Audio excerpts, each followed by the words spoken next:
Why would a man ever want to be a gynae? Right, Brendan? I wanted to do obs and gynae. I wanted to be a gynecologist. What happened? So, in the gym, and I see, women tend to work just lower body. Yeah. Squats, all these dumbbells. So squats. for men in the gym, if they see women doing those exercises, is it more preferable to coitally to whatever? It's My name is Sohail Essa. Dr. Ntlantla Vilakazi. Dr. Brendan Matthews. Dr. Naseem Sharif. And this is the Gentleman's Clinic podcast.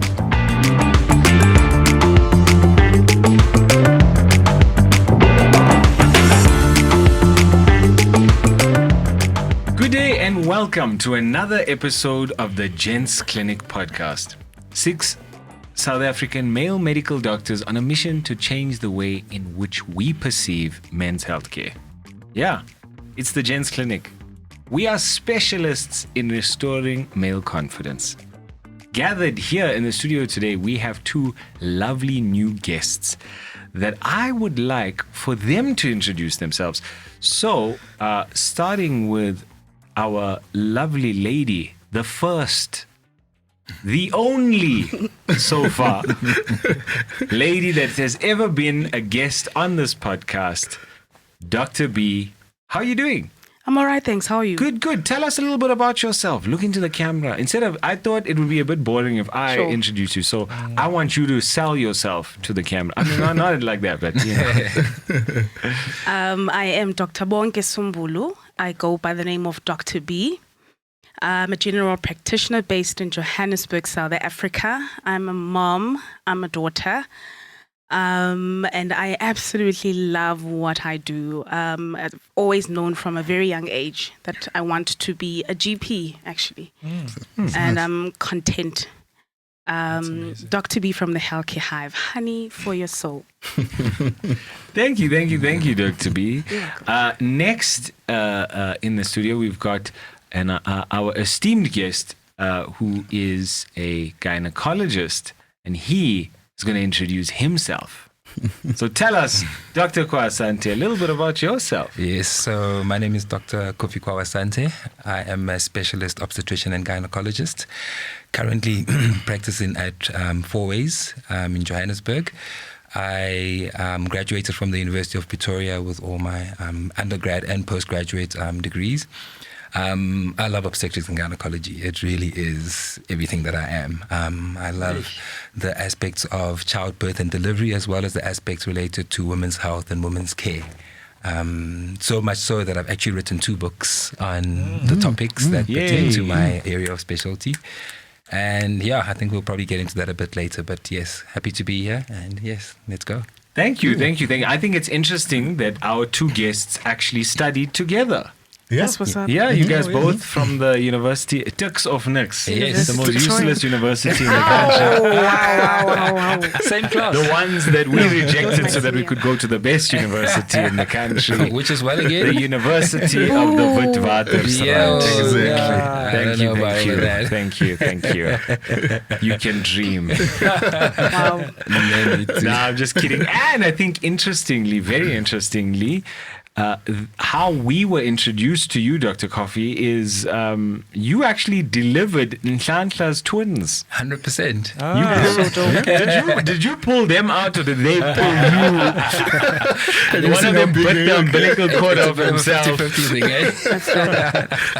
eh? He came out doing pull-ups. 100%, eh? Yeah. That's what people are asking. Who had to carry these people? Please, can you tell us a little bit about that? Yeah, so I mean, I've known Ntlantla and Sidi for quite some time, even long before their pregnancy. Very lovely couple. So I mean, I was very, very excited when they came to me. I remember the first day they walked in to say that they're pregnant, and then to find out that it's twins. Yeah. For me, it was like, wow. I don't think there was something else. Any couple that was more deserving than they were. Yeah. Oh, wow. Amazing. It was really a good experience. Awesome. My wife will be so happy. but genuinely, we were really excited. And I mean, even just the whole experience we had. I mean, when you guys said gynae, I had no doubt that, I was treated, or my wife was, actually both of us were treated by the best gynae in Joburg. I mean, professional in all levels. I mean, till the last minute. I mean, till now. My wife keeps on throwing his name around every now and then. She's thinking of a third born. You know? That's what I was going to ask. Visiting, There we Dr. go. Kofi. I'm like, yeah. I don't want to hear that guy's name in this house. It's too soon. Too soon. Okay, no, but that's great. That's great. I think the conversation we want to have today is a little bit about female health. You know, we do specialize in male reproductive health, testosterone replacement therapy, erectile dysfunction, premature ejaculation, things that bring men pleasure and restore their confidence. But I think it's important to find out what the other half has to say about all these topics and how you guys have been managing them, how you treat their conditions. So firstly, Dr. B, maybe you want to tell us a little bit about why you feel you are suited and prefer your chosen field of speciality, which is general practice. Why did you pursue it? I think when I was in medical school, I really enjoyed family medicine. It spoke to me. It was my favorite rotation. During internship, there wasn't one discipline or speciality that I really enjoyed or fell in love with. And it was actually not a nice experience for me. Because everyone expects you to pick something, especially when you know, towards the end of your community service, now you're expected to pick something. What do you want? For myself, I was then placed into anesthesiology. I was a medical officer in anesthesia for about 3 years. And I really did not like the experience. I didn't enjoy it at all. Primarily because there was not much patient interaction. You put the patient to sleep and it's you and the machine and you wake them up. They don't remember you. They know nothing about you. They never see you again most of the time. With general practice, we get to grow together. It's a journey. We heal together. I get to know you better. I get to know your family better. And I get to teach. I get to teach my patients about medicine. I help you to understand your body better, how it functions, the do's and don'ts. And a lot of general practice is about listening. Most of my patients don't have a physical illness. They need someone to listen to them, someone to hear them. That speaks to me 100%. Can I just take a guess and say that you like myself, like to talk? I do. I really, really do. You know, when you ask your patient that one question, how are things at home? And they completely fall apart. And you sit next to them, then you get to hold their hand. Yes. Let's talk about it. They walk out feeling so much lighter. There's not a drug involved there. There's no physio. There's no specialist referral. It feels good for me and the patient. So when they like to question me about what I do, I tell them as a family physician, I can do everything that you guys do. 100%. So yeah, I don't want to be tempted to add on what she's saying now because I'm doing family medicine. So, but thank you for that, Dr. Yeah, B. the holistic care. Just interestingly, because we mentioned how we had actually met Dr. Kofi and the relationship that we have through Nhlanhla. Because I think we have some industry or game changers here at the table, because the review that you gave, the introduction that our gynae gave, was the same as what she's describing, and you're a specialist obstetrician and gynecologist.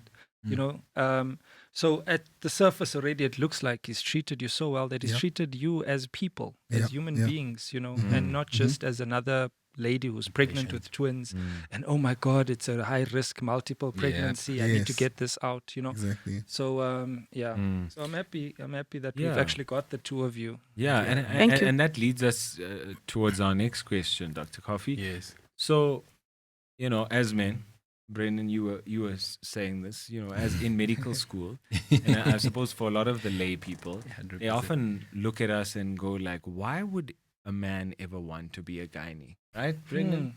What was your thoughts on that? So, firstly, men never visit a gynae. We don't go to a gynecologist. 100%. But we have so much of questions about what does a gynae do?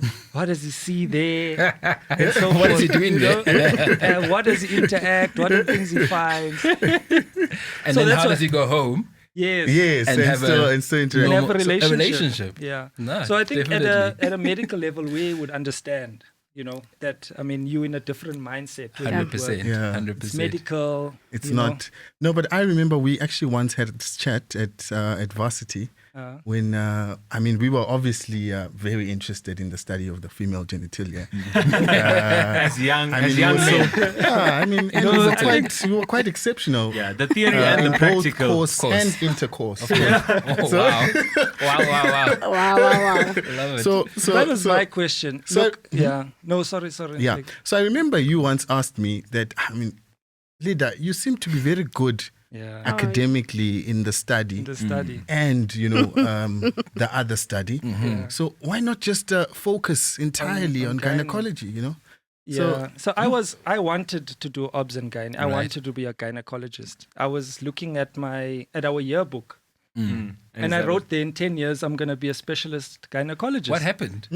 No, I actually started realizing that, like in Sante says, like at school, you go to school, you're doing gyne, it's cuckoo, you're reading about cuckoo. Yeah, 100%. You go home, weekend, go with friends, it's cuckoo, intercourse. Yeah. Now I thought work as well. Now I'm just going to be a cuckoo man. Everywhere you go. I know. Everywhere you go. Couldn't be just cuckoo my whole life. So what is it that actually now? Yeah, I think Dr. Kofi, we've spoken enough. Yeah. Sorry. I think we've spoken enough. You tell us, what was it for you that really drove you towards gynecology? Yes, I think Ntlantla touched on it briefly to say, look, there's a firm divide between work and outside of work, basically. Okay. But to take you back to when I was in medical school, the way I actually got into obs and gyne is, it was actually my worst subject in medical school, believe it or not. Why? It was actually my worst subject. So what happens is, and Dr. B will attest to this, in Turks, what happens is you have 3 exams. Yep. You have the block exam, you have the first exam, and then you have the re-exam.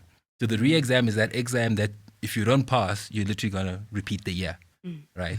Sure. So it got to, in obstetrics and gynecology, I got to the re-exam, right? So I was that guy. Look, I was like, I'm going to have a balanced life. I'm going to enjoy my varsity days, and I'm going to still try and maintain that academic, aspect of it as well. So obs and gyne took me to the re-exam. But now remember, when you get to the re-exam, you have to be serious now. Now 100%. It's like, it's do or die. You don't want to be that guy that comes back the following year and you're there with the juniors and that kind of stuff. So to pass a re-exam, in retrospect, based on what I did, you have to know the subject so well. And it goes beyond just knowing the theory of it. You have to actually fall in love with this thing to actually have an understanding beyond just an exam paper, right? And I felt like the obs and gyne paper preparation took me there.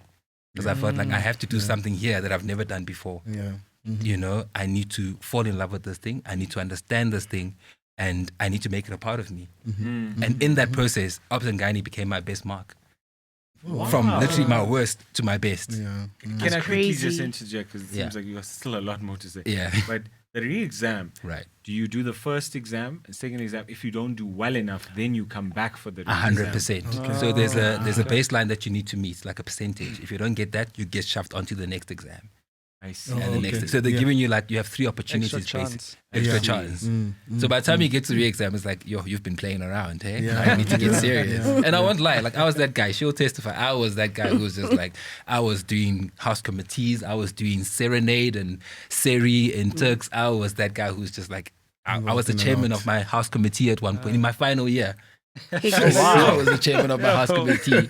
So I was like, no, I'm going to do this varsity thing to the max so that when I leave, I know that I did everything the way I wanted. Because now looking back, my varsity years were actually my best years. Man. You know what I mean? Those were my best years. And I look back with no regret. So that's how I actually fell in love with obstetrics and gynecology. And I've never looked back ever since. Awesome.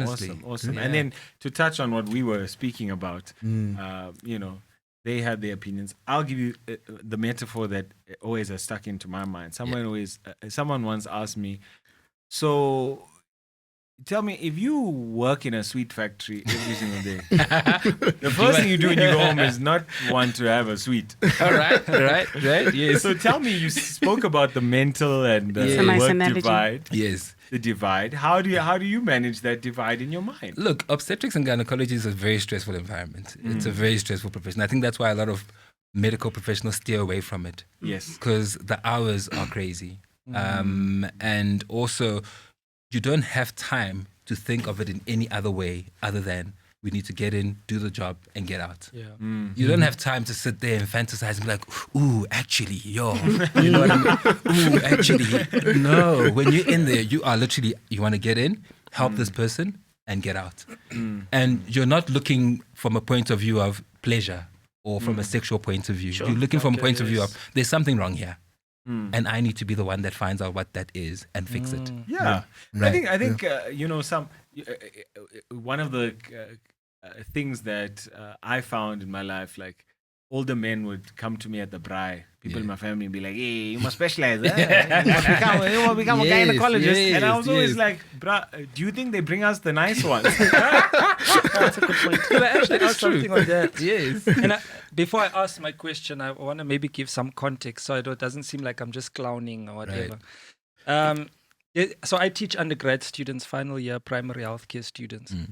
And maybe this is a concept that's not well understood and people might not understand it, but because of the history of our country, how our social society is set up, and the past and our minds as society, there's sort of like maybe an unconscious sort of hesitancy when you, or not even hesitancy maybe, when you meet people across racial lines in the hospital.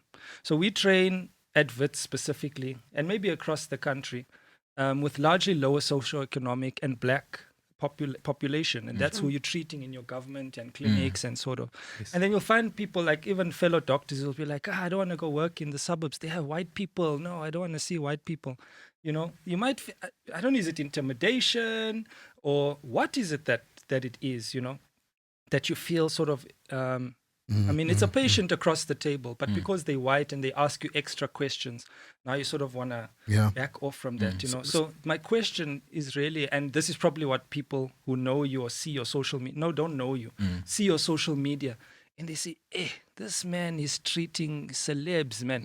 Celebs walking into his office, about twin tour, serious, and, you know, white people. 100%, you know, 100%. So people out there might ask, you might think, yes, you know, but there's that divide that you talk about. You know? So I think it's important even for doctors to understand, was that anything you encountered that the first time a celeb or person of a higher socioeconomic class sat in the lithotomy position in front of you? Was it something that, you know? Yeah, it's maybe a more general question on, like, you know, public, private. Yes, I think that's a simple to put it. Yeah, your transition. And then I think, Dr. B, you can also touch on that. Yeah, the public-private kind of difference in patients and your interactions. I think when a lot of celebs come to you, you know how it is when a celeb comes to you and you don't know who they are. Oh man, right? Oh, that happens a lot. Because a couple of I'm a guy. When I'm honest, when I say I hardly have time to be in the social scene. Yes. Okay. My job does not allow me to. And the little time I have, I want to spend with my kids and my family. You know what I mean? Of course. So when a celeb comes in and you don't know who they are, it's a big deal. And I think, in a sense, the celebs that I've met, it has actually helped me in that regard. Because I won't lie. I mean, when you see a celebrity walk in, I don't care who you are in terms of the kind of doctor you are. You will feel like, whoa, okay.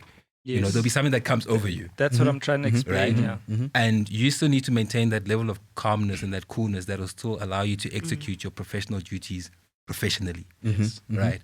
And that takes some doing. That takes some training. That takes seeing countless number of patients, different interactions, different views and opinions from different patients to actually be able to handle yourself in that situation. Right? And I mean, it can go very pear-shaped very quickly as well. You know, because now you're like, yo, it's a celebrity, yo, autograph, yo, this.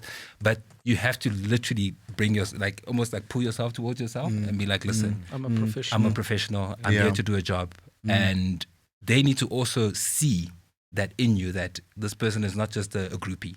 Yes. You know what I mean? Because it's easy to come across, you're a doctor, but you can see that it's, you know, it's a group. And then they also get a tainted idea. You know, they have expectations, they want preferential treatment and all of that. So you need to kill that very quickly.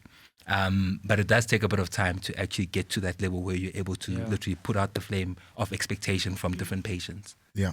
I think it's just important as well. as medical doctors, but for gents out there in society, we're not just having fun. Yeah. It's work. It's proper. Yeah, I mean, when it professionalism, comes out in social circles as to me being a gynecologist, I mean, we have this conversation right here. Yeah. It always comes up, yo, you're a gynae, yo, tell me what's up. And then they go on my social media, then, yo, I'm like, guys, it's not like that. This is work, eh? This is literally something that puts food on my table. So, And you best believe I'm not going to do anything to ever compromise that. Exactly. You know what I mean? So it's literally a 9 to 5. Well, in my case, it goes beyond 5. But, Yeah. B, do you have some inputs on So I definitely agree with Kofi there. Some of the celebrities, I really don't know them. And, they come in with the shades and the hats, and I really don't want people to see me. And you're like, okay, what's happening? That's the first thing. The second thing is, it's actually to what you were asking about, the sexualized part of gynecology. It's actually interesting for me as a female doctor when I have to treat male-related issues. So I have got sores on my penis and I need to have a look. The number of men that say, look, I'm not ready. Okay. Give me time. Just give me, it's small. So just give me 5 minutes. It's cold. It's gonna come right. It's gonna come together. Are you serious? I'm serious. So what happens in the 5 minutes? Self-conscious. They'll try and put together an erection. Just for you to examine. Ways. Put one together like it's a stew. Take a little No, guys, this is a public service announcement. Gents, what are you guys doing to our female doctors now? What is I get that a lot. Look, I'm not ready. I didn't come in prepped. So what you see is not really what it is. Just give me a chance. Or look, I can't take it off. I can't take my clothes off. I don't want you to see. I'll tell you what it kind of looks like, or I'll draw it for you. Or I took a picture at home when it was a goodish size, so you can see it. So why doesn't such a patient, interject, why doesn't such a patient just go to a male doctor? Yeah. You'd think that they'd be more comfortable with you know what I mean? There's that, and because I work in a group practice, sometimes it happens that there's only female doctors there. So you want to get helped now. And we have to do, digital rectal exams, and then, the erections, and it's something else on the flip side, right? Very, very different. Different perspective. Never thought about that. You kind of have to warn your patient that something like this may happen. If it does happen, it's okay. We'll just proceed. Look, maybe that guy had recently visited the Gents clinic and he was just trying to show off the medication that he got from our how well it has worked. How well he was treated by us. How do you judge? And is it maybe a personal feeling? How do you judge when this is now borderline inappropriate? Someone that wants to get helped is not concerned about size and what's happening. I just want to get, please, just have a look. They're very sincere. Someone else would be like, hey, so what's up? There'll all be all these other innuendos and hints, and that's when you have to, very, very quickly, try and address the issue. Look, I'm your doctor. And there have been a few times, once or twice, where I've had to say to a patient, I don't feel very comfortable treating you. There are other male doctors in the vicinity. I'd like to refer you to a colleague. 100%. Interesting. And I think it's good to, develop those perspective as well. personal boundaries for yourself. You have to. You absolutely have to. Because guys do not hold back. They don't. They don't. So just conversely, do you feel that? Do you get that? I mean, I've had to chase some patients out of my practice. Oh, really? Just Wow. because of unprofessional conduct from their side. Yeah, I can. It's not something I like to do. Yeah. It's not something I like to do, but I feel like the minute that line becomes blurry, no, it has to end. Have none of us experienced? I mean, I have. But for me, it's like now very inappropriate because you're sitting there in the antenatal clinic line. Yeah. The abdomen is big. I mean, there's obviously a man involved. There's obviously because some the man coitus, put the baby there. 100%. How are you not engaging me as the doctor, as a working But I doctor? think it also speaks to the fact that when you are pregnant as a woman, your hormones are literally raging. That's a question we had for you. It's raging. Tell us more. Because actually we are prepared to, we really were wondering, we were really asking. Do you want to ask? So the question was about that. Is libido increased in ladies during pregnancy? 100%. Remember, there's a lot of things that are increased during pregnancy. The first thing is blood supply. Right? yes. And it's blood supply where? To the critical areas. Okay. Right? Because that's where it's all happening. Yeah. Right? Uh-huh. Hormones have increased because all of this is in preparation for what is about to happen, which is the pregnancy. Yeah. But lo and behold, there's also other things that also respond very well to increased blood supply and increased hormones. And that's your libido and your sex drive. Yeah. Right? Yeah, So I pregnant see. women. Oof. Now, Doc, there's this question, man. Yeah. In pregnancy, right? I've heard, man, that intrapartum coitus. 100%. Yo, Tell me about it. Apparently, it's like the best you could Smacks. ever. It smacks from a guy's point of view, And then postpartum coitus as well, Hey, these are postpartum with the scarring. Do you wanna- Explain that one? So look, scarring or- intrapartum actually means delivery. We're talking antenatal. Antenatal. So antenatal Because coitus. that's now weird now. That's actually what I was thinking. Why are you? Intrapartum means a baby's trying to come out. You're trying to go in. They're trying to put it back in. It's a one It's go back. direction. One direction. This is a wild podcast.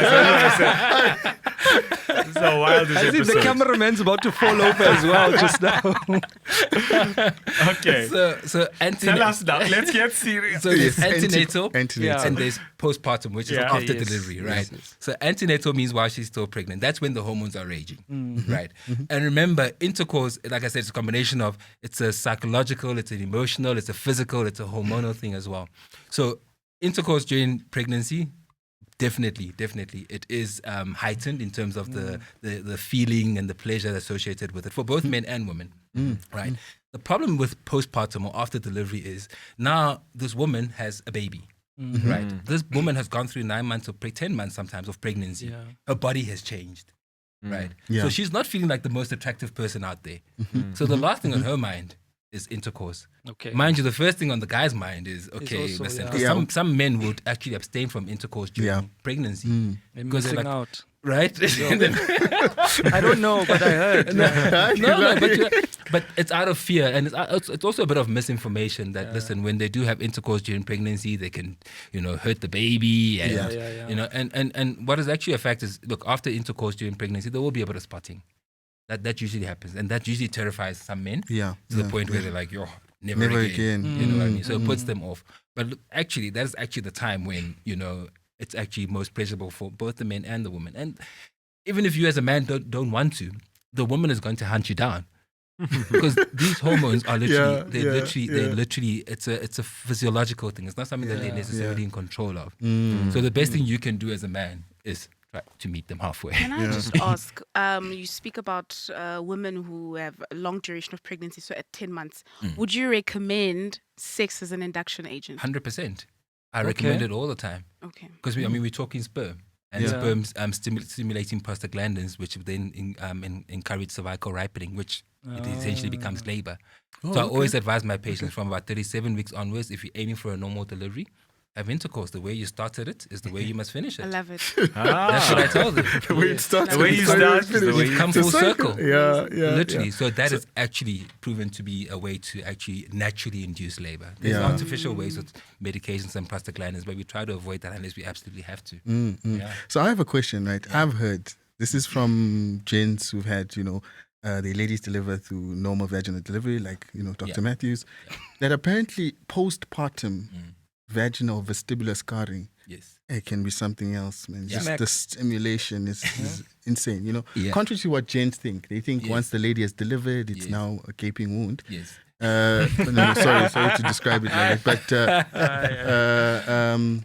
But apparently it's the other way around. Yeah, because remember now, you've delivered this you've had this baby, and now your blood volume has doubled during the pregnancy. Yes. But now there's no more baby.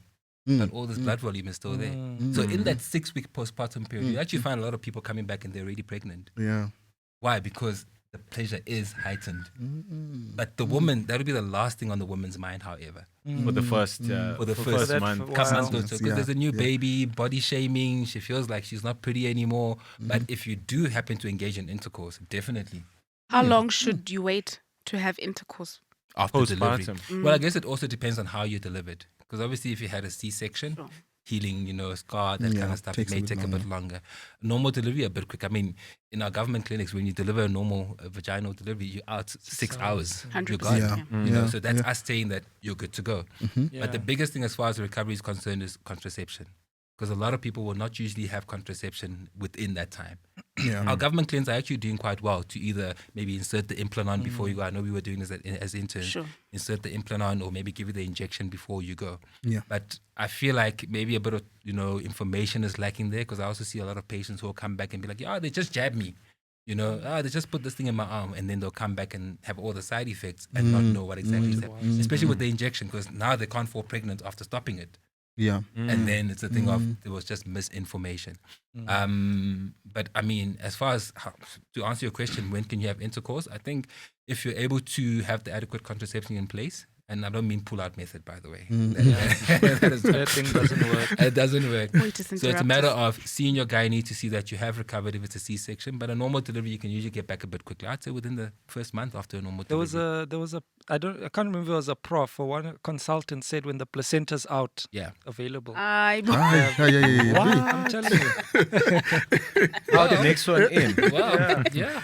So from all of this that he's described, we talk as gents, Sure.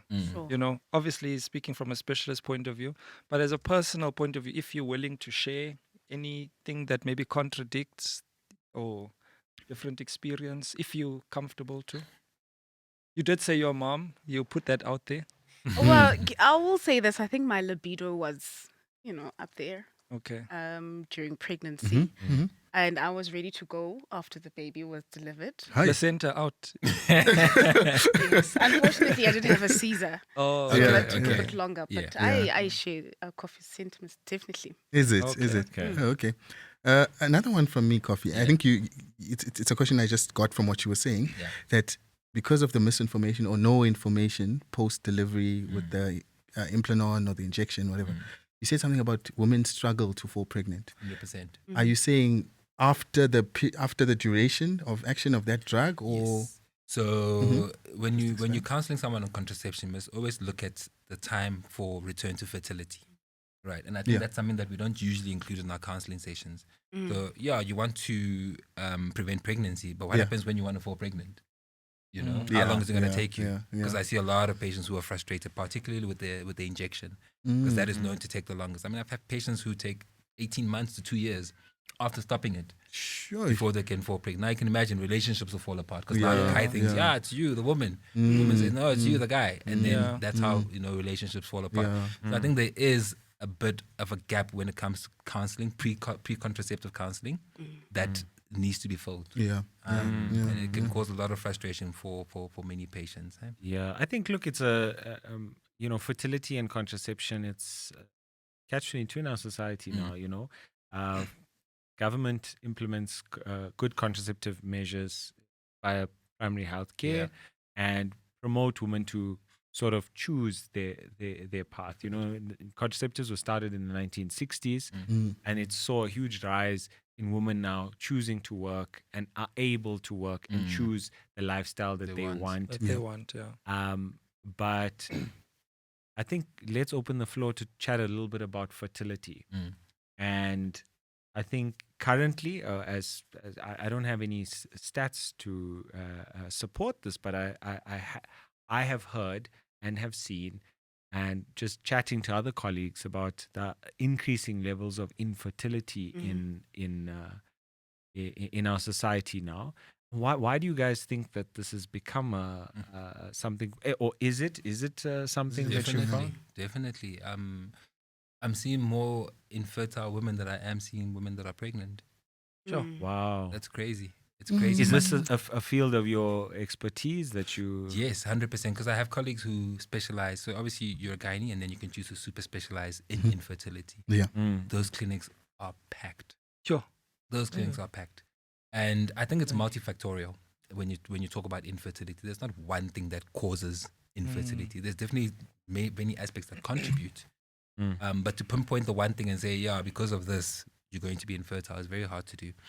I think in our society, personally, I think it's because we have a high incidence of sexually transmitted infections.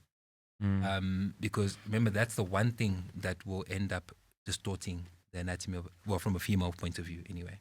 That will end up distorting the anatomy, where now it decreases the woman's receptivity to sperm. It affects the fallopian tube architecture. It affects the ovarian reserve.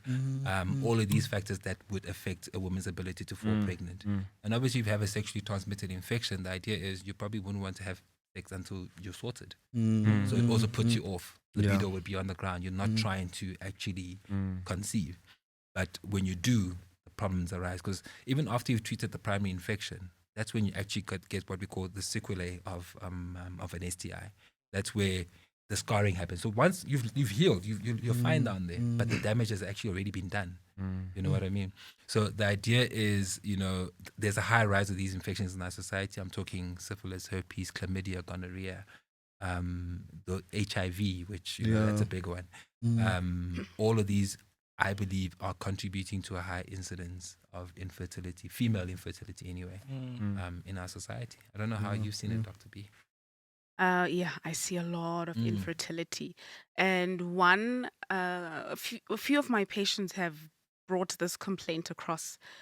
My partner and I have been trying for the last 2 years. Yes.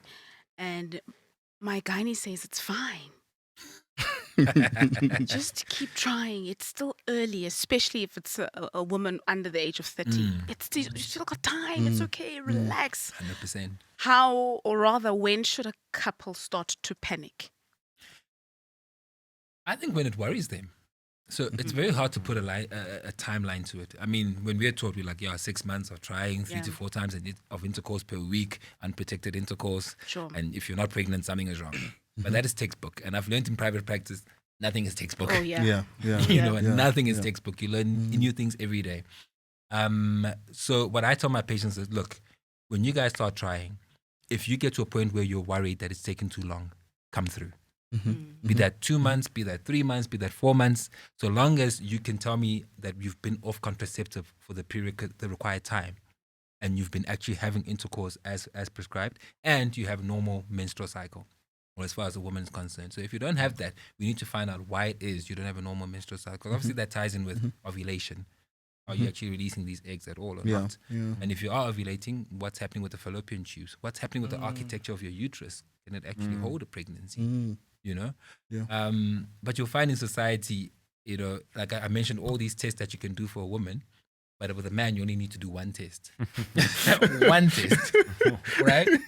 Yep. But we'll go through all these tests, spend all the money, and find out that actually the woman is fine. You know? And then eventually we come to the man and you're like, oh, okay. So you're the problem. And then it opens up a can of worms, because now the man is like, no. It really does. I find it me. And some of them actually refuse to do the test. They do. And interesting enough, Doc, now that you say that, stats-wise, these are evidence-based.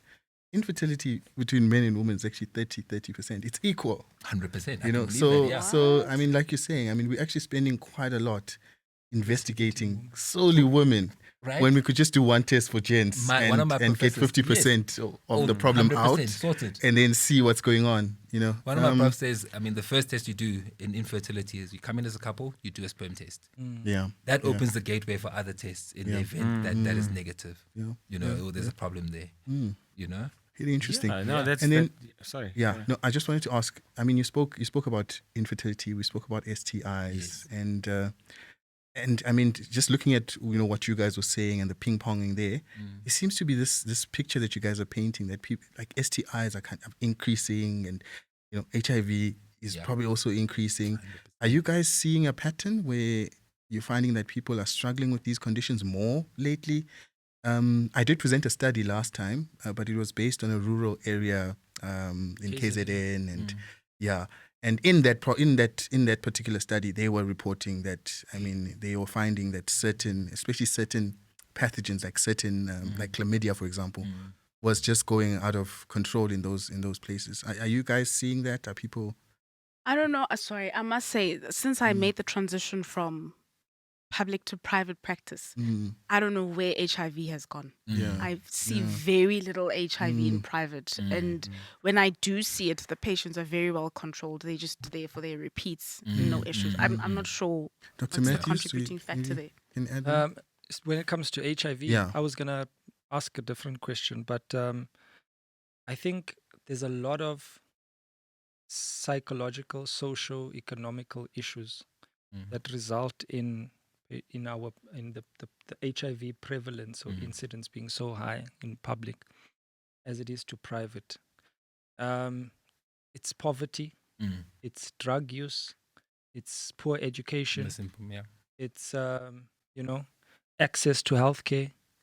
It's when you get to the healthcare and the education there, you get there and you find a young lady, white lady who doesn't understand Zulu, and everything that she says in English, the guy's just saying yes, yes, yes. So there are a lot of issues that create that divide, But the management is the same. I would even go as far, private is excellent, but the resources we have available in private for HIV are first class in the world. You mean government? In government, in government. So it's just that we struggle with those non-medical issues. So I think that's why.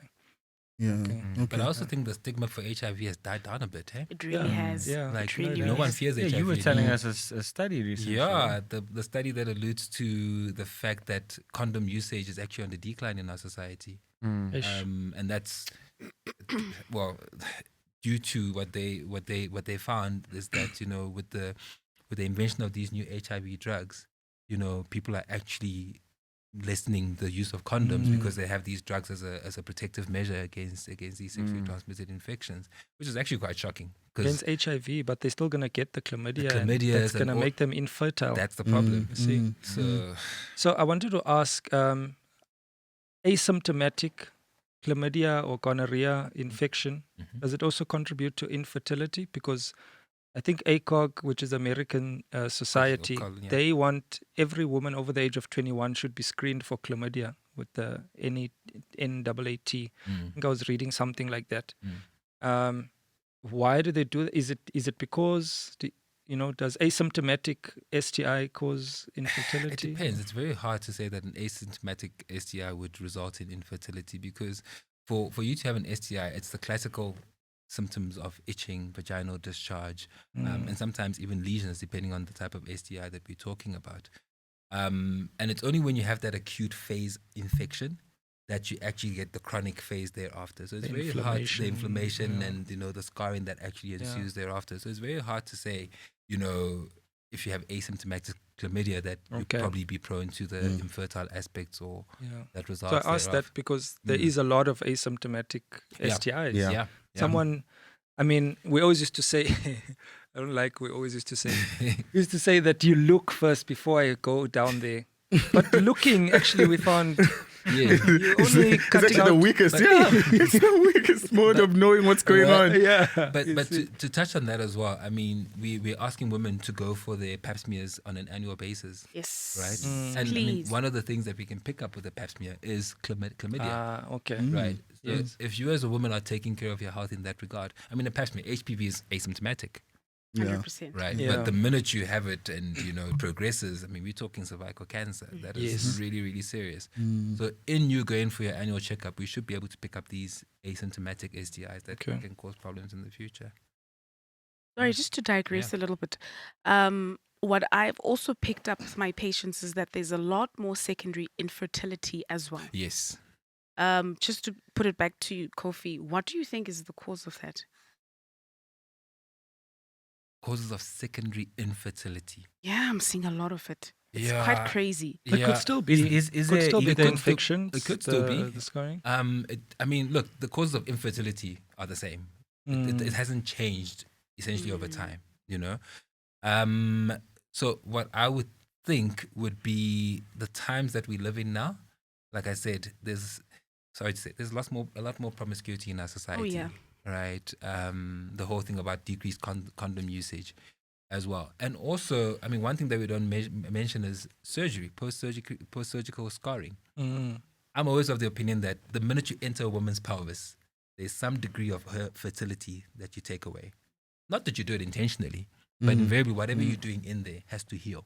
Yeah. Whether you touch the ovaries or the fallopian tube or the uterus, there's some scarring that's going to form over that area. And that scarring has the ability to distort that anatomy the same way an STI would. Yeah. Right. So adhesions, definitely. I think we're doing more surgeries these days.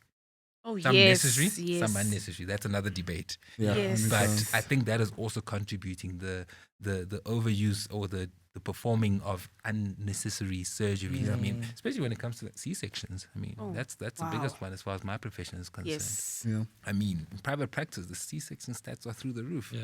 In government, there's a bit more, when your prof comes in the morning and you did 6 C-sections, they'll be like, hey, why did you do C-sections? Yes, And what were the why? indications? And I'm like, yeah, it's hot here.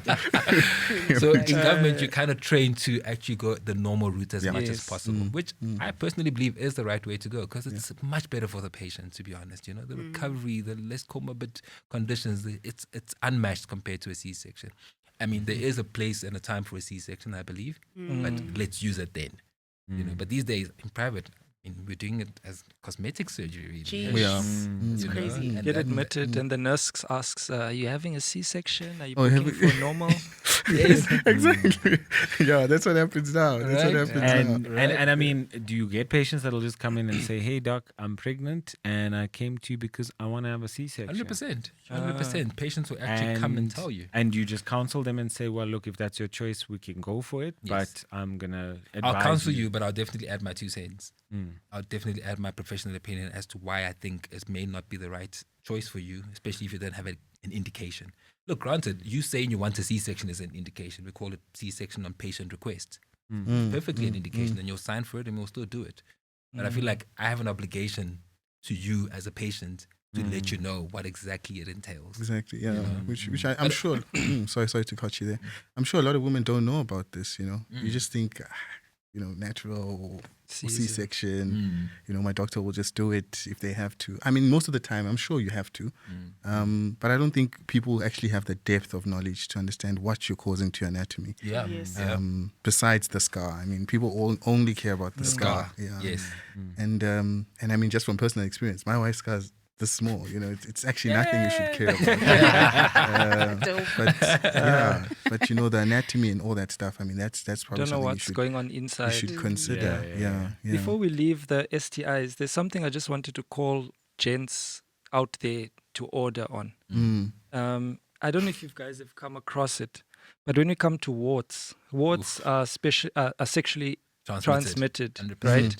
And a lot of women, I mean, there's lots of stories. I've got one. Just touch on one, please. I want to hear yours. Yeah, tell us. I won't tell a story because there's too many. But Yes. basically, men, why is it that you tell your woman not to remove the warts? That's That is crazy. entire with my story. Yeah. They say that. So I'll just say what one guy said to me, that it feels like grapes. They're inside. No, Enjoys. man, those things smell, I've had man. the same thing at Kalafong Hospital. Yes. I was, I think I was in my third year of registrarship. Lady comes, dude, the worst words I've ever seen. Oh. I mean, Yeah, genital warts or Fungating something out. else. Yes. outside. I mean, almost to Yeah. the knee. Guys, type Google thing. genital warts. Right. You'll see what we mean. And then literally, my inclination is, okay, we got to do something. And I mean, it's not something that it's going to be easy to do. Because, I mean, you're going to have scarring. Yeah. And And she's coming for help. she's coming for help, but Yeah. she's not coming for the kind of help I want to give her. Ah, You know what I mean? Yeah. Because I see that, I'm like, okay, this has got to go. And he's like, no, doctor, you can't touch that. You can't touch that. I'm like, can't touch that? Why? What's wrong? No, husband, he like it during the intercourse. You feel nice for him. I'm like, so that ties in with what you're saying, that some Yes, men are man. actually having this, I don't know if it's a false sense, I can't attest to it, to be honest, but there's this sense that genital warts increases sexual pleasure. I mean, And they I smell, don't man. understand And the it. smell. The The smell smell. is unbearable. smell. The smell's horrendous. Yeah, but I think the worst one I heard was at Bara when they discharged the patient after the debulking procedure. So Yes. they removed the warts Yes. of the vagina. The husband came back with the wife saying, Buyisa izinto zami. Buyisa izinto zami. Bring my things back. That is just wrong. You see? That No, is turn off from crazy. No, so number one, the wife's own autonomy. yes. That's an issue comes into of play. discussion, you know. the man is still dominant. It's a big issue around sexual, Sure. Power and sexual society. powers and all of that, especially South Africa. But gents, order. Order. I'm calling you guys to order now. What's the Wow. issue with the warts, man? yeah, those things have to go, Aye, man. aye. Yeah. No I wish way. we No, could get that's someone crazy. to like comment on that. Someone who Actually Yes, enjoys it you would know be what I nice, mean? man. Because Well, I mean, people can leave their comments and let us know. Anonymously. But, yeah, Anonymously. we've got about 20 minutes left in the Yeah. podcast, so I want to Right. get through the last couple of questions. Right. We were talking about fertility. There's a few things that I want to ask both of you guys. So Yeah. I'll open the floor up for both of you to talk about. Just general, firstly, the first tip I think we got from you is that men, get yourself tested first. Okay? We help men when they are having problems having intercourse Yeah. and getting it up or lasting, but we don't really push enough that men need to also come to look for help when they're not able to conceive, instead of pushing the problem onto their partner Yeah. and thinking that that's an issue. And that's one tip. In terms of other tips that you can give, the first one I want to just ask, because this is maybe a myth that has been brought forward to us. So you can answer the question and then tell us what you would advise. But one of the things that I was told by a patient is that he heard that certain sexual positions, one, can improve fertility, your chances of getting pregnant. So like doggy style versus cowgirl, because cowgirl, gravity. the woman is on top, and so the gravity Works causes against gravity is working against you. Because of the angle of the uterus during doggy style, you can actually improve your chances because the conduit is in the right direction for your sperm to get to the eggs. So is this true? And also, is there any specific position that you can use to determine the gender or to improve your chances of a specific gender? So can I say with the gender thing, I got told if you shoot to the left, you get a boy. You shoot to the right. There are many How do you move left, right? when you're in there, you're in there. Eat yogurt if you want a baby girl. Hey, all of them. You see. Look, obviously, none of these have been scientifically proven as far as the gender is concerned. Sure. But look, there is some merit to the sexual positions. In terms of okay. Doggy style, or we call it the rear entry position. The rear entry. Relationship, you guys. From now on, guys, lose this no doggy rear nonsense. entry. Ambiguity now. Yeah, we are not Yeah. dogs. Of rear entrance. There's no Yeah. ambiguity of rear entrance. Whoa. I'm a guy. So yes, it does alter the anatomy somewhat, which would make it more favorable. Because remember, when you ejaculate as a man, your sperm has certain characteristics, and one is that it has to travel distance to get to its destination. Yes. So obviously, if you shorten that distance by changing your sexual position, Okay. you stand a better chance of conceiving. Yeah. The missionary position is another one. So those are the two that would usually, facilitate that fertility happen quicker. So we teach patients who are trying at primary level Yeah. that they should stay in missionary, put a pillow Pillow. under the 100%. pelvis and sort of tilt and stay there for like 10 After minutes. intercourse, Yeah. 100%. B, 100%. any advice? Anything that you tell your patients? No, not really. I just wanted to ask something a bit different. A lot of men assume that their machinery works. Is it advisable for a gent at any given time, not necessarily if they're trying for a baby, is it advisable for them to do a sperm test? Just to see that the boys are swimming. Outside The of boys are here. wanting a baby or Yes. for fertility. I don't know. I would say so. Because I always struggle to it's a, address that issue with men. It's the Everyone same I mean, there's a assumes- cost factor. There's access to health for the general public. A lot of the people that are gonna seek fertility care generally go through the private. I mean, in government, we're still struggling with getting that service to our patients. Fertility therapy for Yeah. our Sure. patients. But for those that can afford. but Yeah. I think sorry, you can go.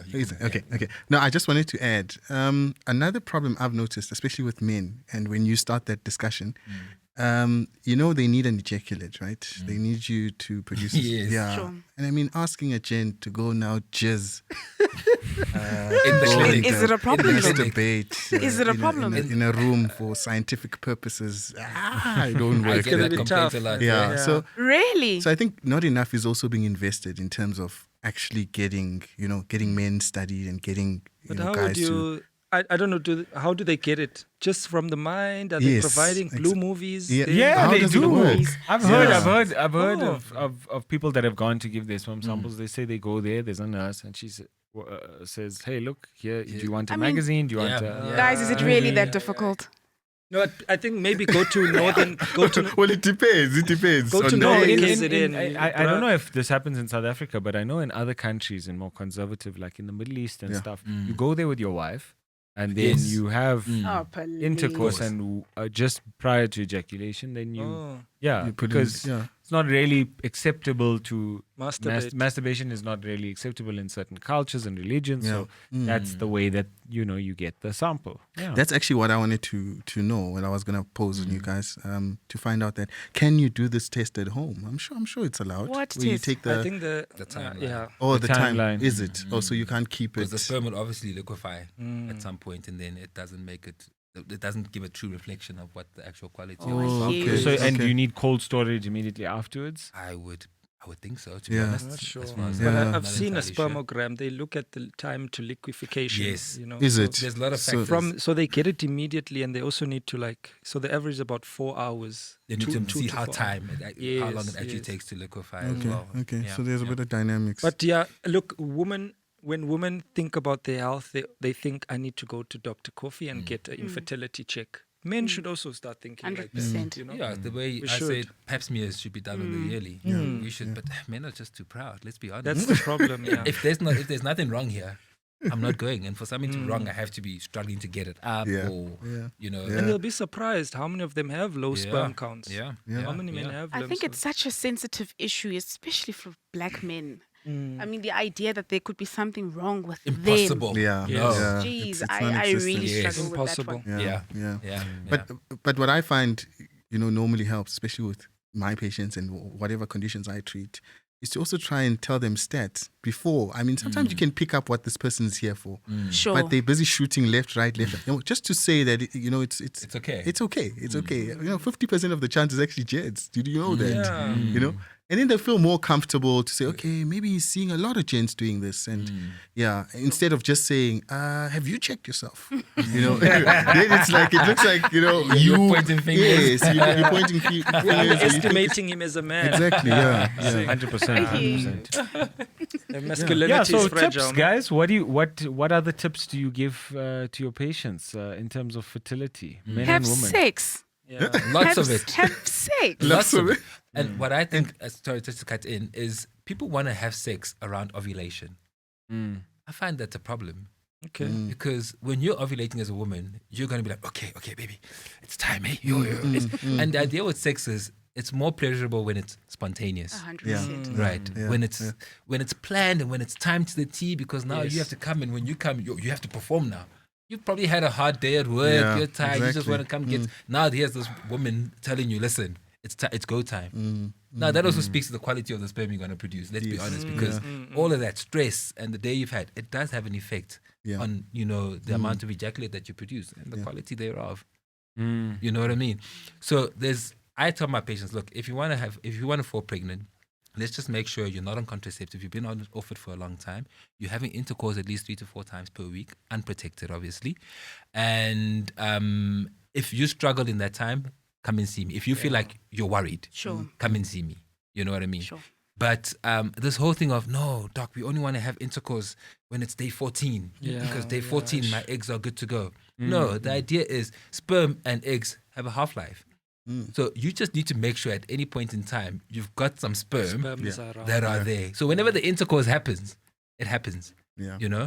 And you find people who are timing their intercourse, people who are on their checking ovulation, they do not fall pregnant. I see them. They come and they're like, doc, we're struggling. I'm like, so. But do you give them a sex schedule? Because I know some people say that you need a sex schedule. But that's the thing. I feel like sex should not be scheduled. Yes. especially if it's with your trusted somebody. Yeah. You know what I mean? But let's be honest, life does happen because, I mean, you've got kids, you've got this. But a woman who wants to fall pregnant, they will find time. They will find time and say, on this day, this time. But you, the man, you're usually less invested. Not that you're less invested, but it's hard for you to say, okay, on this day at this time, I'm going to have sex. Yes. Yeah. You know, that's usually a woman's type of thing because women are more psychological and more emotional about sex. As far as the guy is concerned, it's just a matter of, okay, let's just have sex. I'm telling you. You know what I mean? One position, Anytime one is tea move. time. One move. You know what I mean? You say something nice to me, it's showtime. But for a woman, you have to literally warm her up from the minute you wake up in the morning. You have to send nice messages, send some flowers, so that by the time you get there at night, it's go time. It's go time. No, honestly, it's go time. You can't just wake up and be like, let's go. Because women are not those kind of creatures, or those kind of beings, sorry to say. They're not those kind of beings. They're emotional, they're more... men are physical, let's be honest. Yeah. Men is just about, I need to just offload my shot. I just need to let this load off. Sorry to say, but that's how it is. Yeah. Whereas a woman, it's about the whole process, wine and dine, foreplay. Yes. We Exactly. miss that as guys. A You know lot what I of mean? foreplay. We Engage miss us, that. Dr. B. Yeah. Yes, Dr. B. Yes, Tell Dr. us, B. tell us. But you need that you aspect. have to marinate the meat before you An analogy. Yeah. Marinating the meat. Sorry, That's the first So, time. I know you asked about infertility. I had this question since the beginning. I need to ask Dr. Kofi and Dr. B this. Yes. So, in the gym, and I see, women tend to work just lower body. Yeah. Squats, all these dumbbell squats. Yes, and Doc, what does that have on pelvic strength and just male sexual satisfaction? There's those Does it- machines in the gym that you never see men. Never. They're doing this Those with the adapting legs. machines. You don't see men there. Pelvic floor exercises. Yeah. They call Pelvic them, floor right? exercises. Kegels. Kegels even. So Yeah. for men in the gym, if they see women doing those exercises, is it more preferable to coitally to want to pursue that interest. Yeah. Do they have They better pelvic improve on strength? fertility, and- pleasure. What does Well, it do? look, it definitely helps with pleasure because remember when you have an orgasm as a woman, like it's multifactorial. It's muscles, it's hormones, it's blood supply. So obviously the main job of muscles is to contract. And if you have strong muscles that contract during orgasm, the pleasure is heightened. There's more blood supply that goes to those muscles during orgasm. Absolutely. So the pleasure is through the roof compared to Absolutely. someone grip who steel like this. Yeah. you know? Absolutely. Yes, it's exactly that. That's exactly what it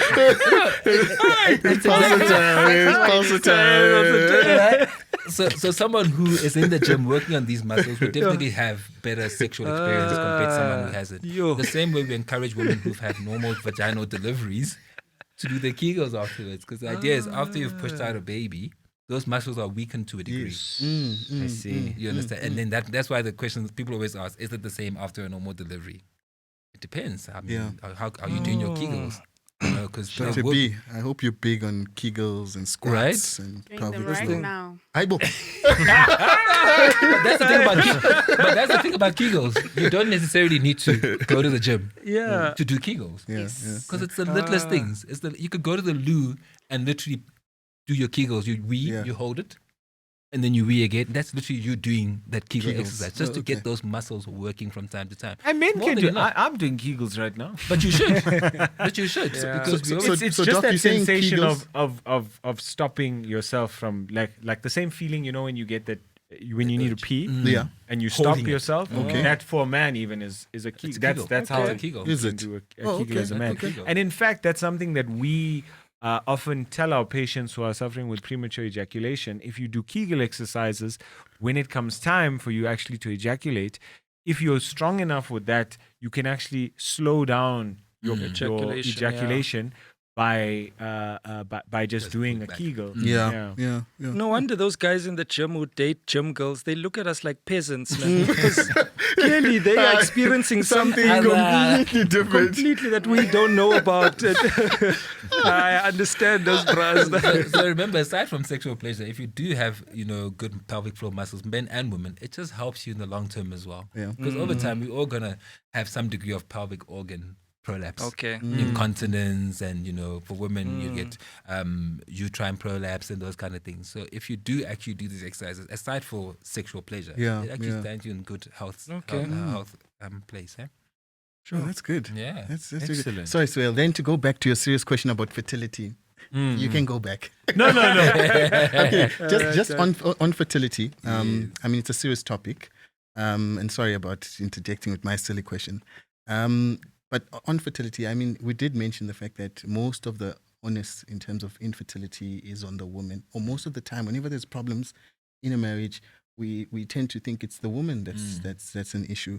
And I mean, I've seen some women even, getting to a really desperate state where they're now doing, following funny products like practices like yoni steaming. 100%.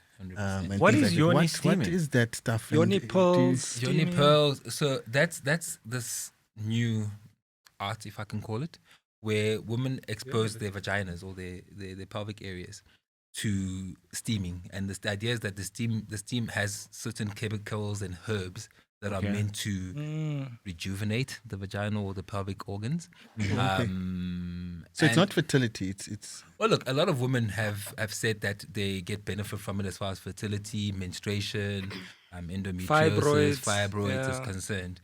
But this is a traditional African. Is this an African? It initially started way back in the day as traditional African medications. Just now it's been reinvented. In You've heard about this? Yes. You've tried it? No, I have not. Okay. But having worked in the Eastern Cape, it is something that is practiced quite routinely. Is it? What do they call it? Like in African? Not the same name. Is it? It's yoni. I believe so. Yoni. Oh, yoni. Yoni, probably. Yoni. Yeah. What a lot of people don't realize is the emotional turmoil that a woman goes through who is trying to fall pregnant. And the relationship that she then has with her period, that I don't want to see this thing. You wait, you go through ovulation, you have sex, and then boom, you're bleeding. It's horrible. And one of the things that I appreciate as a family practitioner, general practitioner, is we get to sit down together and we break it down. Why are you feeling the way that you're feeling? How can I make it better for that 2-week wait? So that period between ovulation and day 28 of your cycle. What are some of the things that you can do to alleviate the pressure? Because we as doctors will say, just let it go. Just don't think about it. Don't relax. count. Relax. And the reality is that it's not that easy. Harder to do. It's very difficult. Your peers are falling pregnant. Your colleagues are falling pregnant. You go into the shopping mall. You see everyone is pregnant. It feels like you're the one with the problem. And I just want to say to all the ladies out there, you are not alone. It may feel like it's never going to happen, but get help as soon as possible. And it is doable. You're not alone. It's okay. Start to Dr. B and Dr. B. I will refer to Dr. Kofi. 100%. So, Dr. Kofi, when your patients now tell you about yoni steaming, what do you say? I mean, medically. Well, look, the idea is when you're trying to impart knowledge or information to a patient, you must always go from a scientific point of view, because it's easy to back that. And the truth is, yoni steaming has not been scientifically proven to actually make any difference to any of these conditions that it has been alluded to. So the idea is, as Dr. B mentioned, when a woman wants to fall pregnant, she wants to fall pregnant. So when she hears that there's this new thing on the market, you best believe she's going to try it. And are there any others that you've heard of and potential dangers? Yoni is the biggest one. Castor oil. I'm having a lot of ladies padding their pads with castor oil, or dipping the laxative. Dipping the tampons in castor oil. They come in. One lady actually forgot the tampon inside. It was a mess. Another thing that women are now doing is combining contraceptives with something like Clomid. So there's a lot of desperation out there. Clomid is a ovulation induction agent. Ovulation so induction. It just stimulates women who are not ovulating to actually ovulate, and then increase chances of actually conceiving. Obviously, it should be given as per prescription. It's not the kind of thing that you get over the counter. After you've been examined and you see that a patient meets the criteria, then you would prescribe something like Clomid for a patient. So this is very concerning, and I just broadly thinking, what is driving women to these type of things? TikTok. So I hear a lot of women saying, I saw this on TikTok, and a lot of women have said they've fallen pregnant on it. I've tried it to shrink my fibroids, and I'm hoping it'll work. As men as well, we also play a part. Pressure. Women might not have children, meets a new husband, he has children from another woman, now he's pressurizing her to have children. So gents, let's also play our part, and not put pressure on the ladies, because we actually don't understand what they're going through and the things they're going through are doing to try and satisfy us. Exactly. So let's be aware of that, man. Yeah, 100%. Yeah, look, I think in closing, I know we don't have much time, but I think kind of just to close the whole conversation about fertility, women's health. Dr. Kofi, we know you've written two lovely books. Yes. Quickly tell us about the inspiration behind the books, what to expect when reading these books, and what we hope to learn from these books that you've written. Okay. So the company that I've started with my private practice is GynaeWorx, and I've based it on, it's centered primarily around patient information, because I feel like the more patients know, the easier my job is. And especially with the first book that was released in 2021, it's pregnancy related. That's basically an obstetric based book. So that's a book that basically journeys with a woman throughout pregnancy. So how this actually came about is that, with obstetrics, you have lots of late nights. So you'll be sitting, the minute they call you, there it is. So in obstetrics, the minute you get called by the labor ward, you best believe your night is gone. Yeah. Because they're calling you every 30 minutes to an hour to 2 hours. You are literally not going to get any rest. So this is something that starts already when you're in state as a registrar. So your body is used to this. Your body is used to a lifestyle of no sleep, basically, right? So in private, you come there, you find, okay, now there's a patient. You're at home, mind you, when the patient's there. Obviously, they'll call you as and when they need you. And my thing was, okay, I want to do something that actually grows my practice, but also helps to inform patients. So how this actually started was, I started writing little leaflets to say when a patient comes in, I give them this little pamphlet if they're pregnant, and this is going to explain to them what to expect as far as the pregnancy journey is concerned. Just so happens there was a lot that women needed to know, hey? And that actually So it was a book. It resulted in a book. So that is the first book that's pregnancy related. That is available on our website, www.gynaeworx.co.za, to place an order, and you can get one of those. And then that is pregnancy. I mean, pregnancy is my passion. I'll be honest. I mean, I love obstetrics and gynecology, but I feel like obstetrics is more my thing.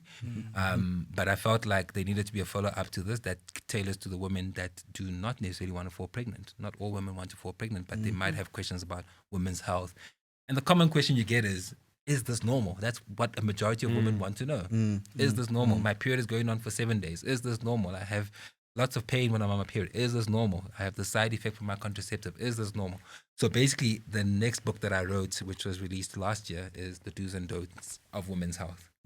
So that basically is what the title says. It basically goes into all the aspects of women's health and what is scientifically proven as a do and what is also scientifically proven as a don't, just so that women can take care of themselves without necessarily always having to go to a gynae. Because let's be honest, we're not cheap as gynaes. We're not cheap, definitely. And I feel like, there's a lot of misinformation out there. You Google anything you want on the internet, you'll find what you're looking for. Good, bad, whatever it is, you'll find what you're looking for, and it may not necessarily be the right information for you. So I feel like this book was a step in that direction to try and kind of close that gap that exists between us as doctors and patients that we may not necessarily get to see or consult. That if you get a hold of the book, you'll know that, okay, at least this is coming from someone that is qualified and it's evidence-based, and therefore I'm in a good place, So that's the second book that was released last year, The Do's and Don'ts of Women's Health. Amazing stuff. Awesome. Amazing stuff. Yeah. Thank you. Amazing stuff. We had one final question, and I think we can end it off on a slightly lighter note. We had discussed this on a previous podcast, but couldn't reach a consensus. We couldn't reach a consensus. Okay. So, upon female ejaculation, Right. certain women have this ejaculate, or the colloquial term the people on the street use is squirting. Now, we wanted to know, from the two of you what you think that substance actually is. Is it urine because they lose bladder continence at that point? Or is it actual ejaculate? What is the consensus we need to come to We need today? to know. Before we leave, we need to know. The people want to know. The people want to know. Dr. B, do you have any? It takes in this one. You're the lady. We've got to ask you first. Kofi? Yo, she's throwing it away. Already, you're not even going to take a stab in the dark. Nope. Okay. Well, look. There are certain secretions that are produced during intercourse, particularly with orgasm, as far as women are concerned. There's the natural ones that we get, and squirting is a recognized action. It does happen, right? In certain women, it does. And how? What happens? So remember, there's a lot of like we spoke to about the pelvic floor muscles. There's a lot of contractility that happens. So the pelvic floor muscle eventually actually supports the muscles, the organs in the pelvic region. So we're talking the uterus and the bladder primarily. So the idea is when you're having an orgasm, what's happening? These muscles are essentially contracting under the influence of hormones and all the blood supply as well. So some women, as a result of that, they can lose control in terms of the bladder. Okay. But you do also get what you call sexual incontinence. So that's incontinence when a woman is penetrated that is not necessarily occurring at orgasm, but rather just by virtue of there being a sexual act. Okay. They lose control of their bladder. So that is actually a recognized term as well. But as far as the squirting is concerned, it's more associated with orgasm and the contractility of all the pelvic floor muscles that happen that can sometimes cause that squirting as we've described it. That in theory is actually a combination of urine and some of this the fluid from the woman having the orgasm. So it's a combination. The glands. The glands. So you've got the Bartholin's glands and you've got the gland, the skin gland. Oh yes. So those are the ones that produce the secretions that I'm talking about.